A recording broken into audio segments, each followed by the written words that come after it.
everyone, welcome back to my channel. I'm Annalisa from Creative Curious Learning and Living, and welcome to Curiosity Month. All month long during the month of September, I am sharing videos with you about how I spark curiosity and creativity in our homeschool with a Curious George theme. So there will be some Curious George videos and just some ways I spark curiosity and keep learning going in our homeschool to hopefully inspire you as well. So we love Curious George around here, and the month of September is Curiosity Month. And on September 17th is Curiosity Day, to celebrate when the first book of Curious George was published back in 1941. That is amazing that the Curious George books have been spreading curiosity and so much good literature, and we just love Curious George around here. So I will be sharing some Curious George inspired sensory bins today. I have 2 of them for you, so I'm going to turn the camera around and show you how to take the love of the Curious George stories and put them into a sensory bin and bring the element of play and curiosity out from the books around you. All right, let's turn the camera around and I will show you those bins. So here is the first sensory bin that I created using this My Busy book, this Curious George Busy book. So it includes 10 figures and a playmat. I am using the 10 figures and taking it one step further out of the book into a bin. So I'm just using the figures. I will show you a quick look in here. So you get different places that Curious George likes to go, and it introduces the characters. You have Professor Wiseman, the doorman, and then his dog, Huntley. And then this is Betsy and Steve and their dog Charky, and Bill, and then Allie. So those are the characters in there. It also comes with the playmat. I find that with younger kids, these get torn and sometimes they're just way too big for play, but definitely an option. The figures are usually here, but I'm going to show you inside the box now. So you could definitely have this here in front of the bin, have it open so the kids can reference the characters.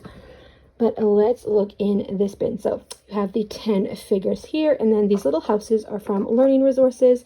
I love all of the colors, and the characters can go in here and play. And then I have some rice and some yellow sand. So Professor Wiseman, Betsy, and I just read the names. It's been a while since we watched Curious George. What is that guy's name? And Steve. Think Minecraft, Steve. All right, so they've got Betsy and Steve and Charky, and then Huntley and the doorman, of course, the man in the yellow hat, and the classic Curious George. And then this is Bill, and this is Allie. She's from the newer episodes. Some of these other characters are from the newer episodes as well. And then Professor Wiseman. So just a fun, simple bin to go along with the book, and you could totally have this set out together to play. And then of course the houses could scoop up the sand as well, and the rice, and the characters can just play.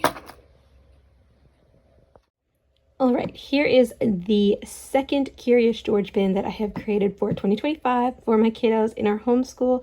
So I created like a little look and find sensory bin based on the look and find books. There is a Curious George look and find book, which we do not have, surprisingly. We have a bunch of them, but we do not have that one.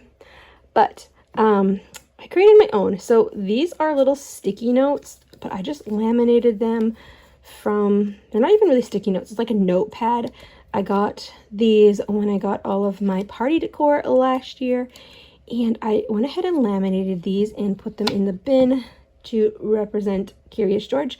I also did put one of the little Curious George figurines in there because he's so cute, and I wanted like a Curious George to hold, not just these little laminated guys. But then this is some yellow puffle, the foam that moves and looks alive. And then I just added some little things from my sensory bin. So this is a little Easter bunny, but it just looks like a ordinary spring bunny. A little leaf, and this really camouflages in there, and you could even go a step further and hide this in there so they need to dig for it.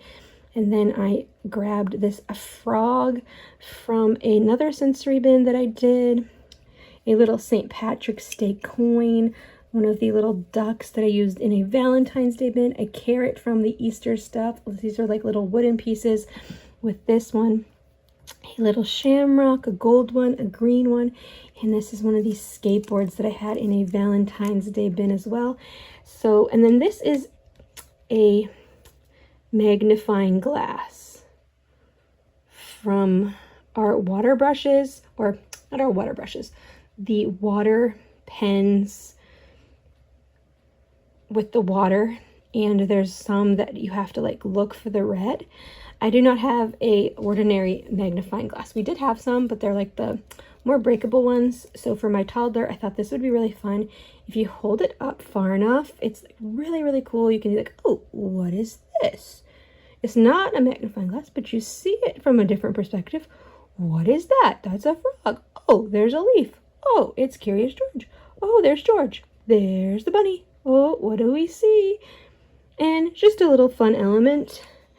And I also thought you could count these little Georges. 1, 2, 3, 4, 5, 6, 7, 8, 9, 10, 11. There's 11. You could add way more in here if you wanted. Make it as simple as you want. You could make cards with it. You could, if your kids are older, you could ask them to write what they see. So many different options with this bin. Add things from around your home that are small, depending on the age of your kids, and just have a lot of fun with it. Like I said, hide the items so that it's more challenging and they can dig for them. Have them take Georgie around and find the things. So this is just a little iron-on transfer that I had. Yeah. So a fun little look and find bin.